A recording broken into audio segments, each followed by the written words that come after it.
Welcome class. This is your lesson on solving proportions. You have to start off by determining whether each pair of ratios are equivalent ratios or not. I'm going to add a screen shade here so we can focus on the ones that I have right in front of you. First problem. Just to find out if they're equivalent, you simply do one easy method is cross products. And so you can just multiply crossways. 4 times 25 is 100, and 5 times 20 is also 100. So these are, yes, they are equivalent. There is another method, and I'll use this one to show you that one. Most kids don't use this one, but you can simply try to simplify one of them to see if they both simplify to the same amount. And if you simplify 20 over 25 by dividing by 5, top and bottom, you get 4/5, and 4/5 and 4/5 are equivalent. So that's the other method, but most of the time students don't use that method. So let's try this one. 5 times 11, 55. 9 times 7, 63. No, not equivalent. Let's scroll on to our next set of problems. And here's your surprise. Your good news is this lesson you get to use a calculator. And so I'm going to pull up the calculator right now and add that to our board. So what we're going to work on first is 1/10 times 9/10. So you plug that in. 1/10. Yeah, let me get rid of all this. Not let me do it that way. 1/10 times 9/10 equals 0.09. And then we'll go the other way. 0.45 times 0.2 equals 0.09. And those are equivalents. And then you'd write yes. Okay, and now the next problem. We're going to start by doing cross products. 12 times 85. 12 times 85 equals 1020. And then we'll do 17 times 50 is 850. And no, these are not equivalent. So you have to show your work when you do these in class. You know, whenever you watch this video, whether it's today or tomorrow, you have to show your work, and then you put a yes or no. The next section, we're going to solve proportions, and if necessary, round to the nearest hundredth. You start solving by doing cross products. 10 times 9 is 90. Bring down your equal sign, then you'll do g times 15. That makes 15g.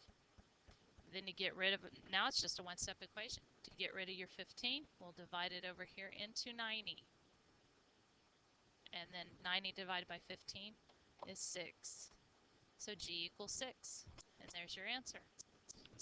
Go over here, we'll do this again. 3 times 17, that would be 51. And then 51 times z is 51z. Divide by 51. And you get 1. Z equals 1. And there's your answer. Go back here and do a few more examples like that. Find my calculator, bring it back up here, and I'll show you how to do this with the calculator also. Pretty simple. First thing we'll do is 3 times b, get 3b equals, and then we're going to do 0.72 times 12. 0.72 times 12 equals 8.64. And then to get rid of the 3, we're going to divide it away. And you're going to put 8.64 divided by 3 equals 2.88. Makes it really nice when you can use a calculator on these type of problems. Very good. Now we're going to scoot this over. Do the next one. 4 times m minus 1. Well, that looks like this. equals 8 times 2, 16. When you have this set up, it creates distributive property. So we have to do 4 times m and 4 times negative 1. You get 4m minus 4 equals 16. Now you've created a two-step equation. So we'll first start with adding 4 to both sides. And we'll get 4m equals 20. Then we'll divide away our 4. And we'll end with m equals 5. And by the way, you can check these. Plug in your 5. 5 minus 1 is 4. 4 over 8 simplifies to 2 fourths, which equals 2 fourths. Now we're going to drop down, do a couple more of these with distributive property. Start out 7 times r plus 2. So it's going to be 7 times r and 7 times 2. We get 7r plus 14 equals 35 with the 7 times 5. Get rid of our 14, minus 14 on both sides. This would be 21. Those are gone. 7r drops down. Divide by 7. R is 3. Finish there. Do it again. 14 times a minus 4. So it would be 14 times a is 14a. And then 14 times negative 4. See, that would be 56 minus 56 equaling 7 times 6 is 42. We'll start out by adding 56 away. We'll get 98 and then 14a dropping down. And then we'll divide 98 by 14. And I think that would go, let's see, let's bring up the calculator just to make sure. 98 divided by 14 equals, yep, 7 times. So A is 7. And there's your answer.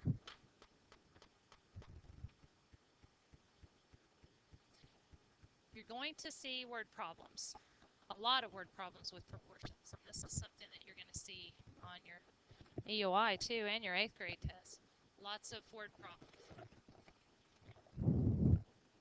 Madeline's boat used 5 gallons of gasoline in 4 hours. At this rate, how many gallons of gasoline will the boat use in 10 hours? They're going to give you a given ratio. This time they said 5 gallons in 4 hours. So you're going to write that out as a ratio. 5 gallons in 4 hours, just like they gave it to you. You're going to set that equal to what they're asking for. How many gallons will the boat use in 10 hours?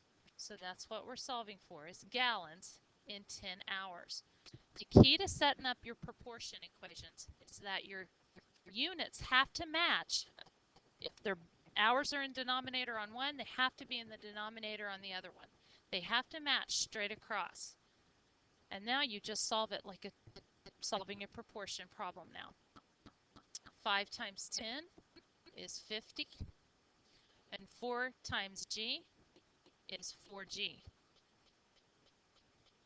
So 50 equals 4g. Divide by 4 to get rid of your 4. And it's simply going to be 50 divided by 4, 12.5. So the answer, let me move the calculator out of the way. The answer now is it's going to take about 12.5 gallons of gasoline. And there's your answer. We're going to do one more word problem. Okay, Carter paints a room that has 400 square feet of wall space in 2.5 hours. At this rate, how long will it take him to paint a room that has 720 square feet of wall space? So let's give our given ratio. Carter has 400 square feet of wall space that he's done in 2.5 hours. That's going to be equivalent to 720 square feet. So that'll go on top because my square feet went on top. and they're asking me how long, so how many hours. I'm going to use h for my variable because I'm solving for hours. And now I'm going to cross multiply. 400 times h is 400h, and then 2.5 times 720. Bring this over here. 2.5 times 720 is 1800. And now we'll take our 400 and divide it into 1800. So we'll say 1800 divided by 400 is 4.5. So it's going to take him about 4.5 hours. And there's your answer. And remember, the key in proportion is set up the ratio that they give you in the word problem. They're going to give it to you, and just read it and set it up the way they give it. Okay, I'm going to leave you with a few things that I want you to do and bring back to class. Your notes that we will go over in class. And there you go. We'll number these off. Number 1, number 2, and we'll say number 3, number 4, and number 5. See you in class.